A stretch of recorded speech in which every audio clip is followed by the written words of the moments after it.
तीन ऐसे अस्त्र जो ब्रह्मास्त्र से भी लाखों गुना शक्तिशाली है। यह तो हम भी जानते हैं कि ब्रह्मास्त्र को हिंदू धर्म शास्त्रों में सबसे विनाशकारी अस्त्र कहा जाता है। यह इतना शक्तिशाली होता है कि इसके चलते मात्र से ही पृथ्वी और तमाम ग्रहों पर भूकंप आ जाता है। ब्रह्मास्त्र की बात करें तो इसका उपयोग हमें रामायण और महाभारत में मिलता है। इस अस्त्र को ब्रह्मा जी ने बनाया था। इसके बारे में कहा जाता है कि यह शस्त्र खुद ही अपनी ऊर्जा प्रकट करता था और ऊर्जा से ही विनाश करता था। हिंदू धर्म शास्त्रों की बात करें तो ब्रह्मास्त्र से भी ज्यादा घातक, विनाशकारी और शक्तिशाली तीन अस्त्र है जो केवल एक बार ही प्रयोग में आते थे। इन अस्त्रों को जो भी प्रयोग करता था वह केवल एक ही बार प्रयोग कर सकता था। रामायण और महाभारत में 1000 से ज्यादा शस्त्र उपयोग किए गए थे और यह सभी अस्त्र अपने आप में बेहद ही विनाशकारी और घातक थे। विज्ञान की बात करें तो यह अस्त्र आज के परमाणु शस्त्रों से भी लाखों गुना ताकतवर थे। वैसे तो लोग ब्रह्मास्त्र को सबसे घातक अस्त्र मानते हैं और उसे आज के परमाणु तकनीकी से बने हथियारों से तुलना करते हैं, पर ब्रह्मास्त्र से भी कहीं गुना भयानक और विनाशकारी तीन अस्त्र ऐसे थे जो पल में ब्रह्मांड को भी तबाह कर देते थे। आइए जानते हैं कि वह तीन अस्त्र कौन से थे और कैसे और क्यों इन्हें सबसे घातक माना जाता है। नंबर 1 पर आता है ब्रह्मशिरास्त्र। सनातन ग्रंथों की माने तो ब्रह्मास्त्र को ब्रह्मा जी के एक मुख को प्रदर्शित करता है, वहीं ब्रह्मशिरास्त्र भगवान ब्रह्मा जी के सभी सिरों और मुखों को प्रदर्शित करता है।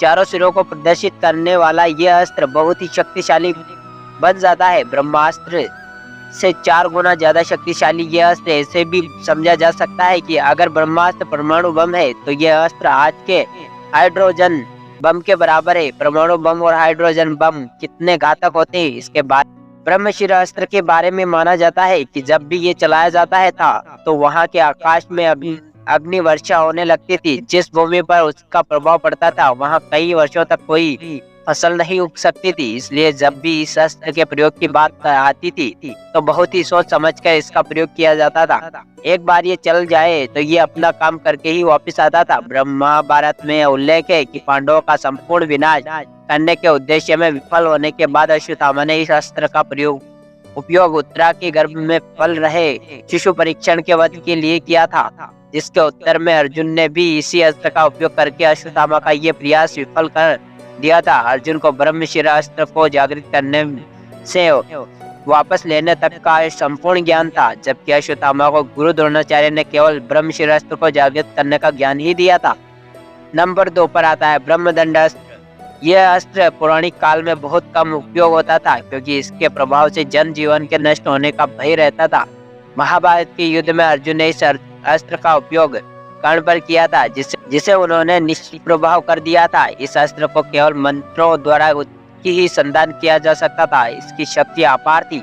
माना जाता है कि यह 14 आकाश गंगाओं को नष्ट करने में सक्षम था। इसे हम आज के एंटीमेटर बम के बराबर शक्तिशाली मान सकते थे, जो मेटर यानी पदार्थ से चिपकते ही उसे हमेशा नष्ट करने के लिए पागल रहता है। एंटीमेटर के बारे में इस लेख में जरूर जानिए।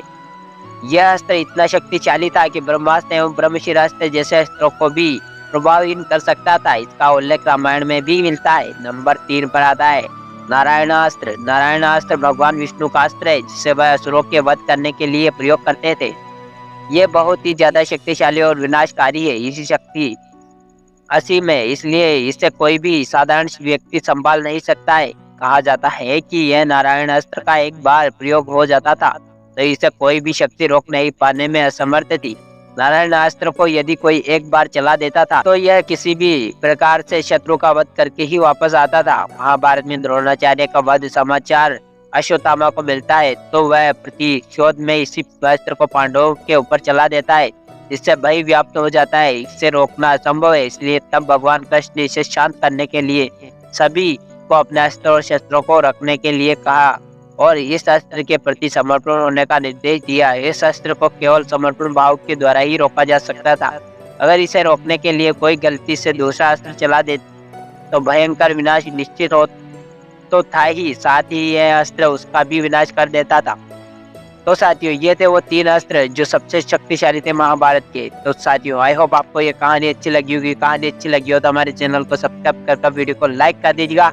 चलिए साथियों मिलते हैं किसी नई कहानी के साथ, नए टॉपिक के साथ। तब तक के लिए धन्यवाद।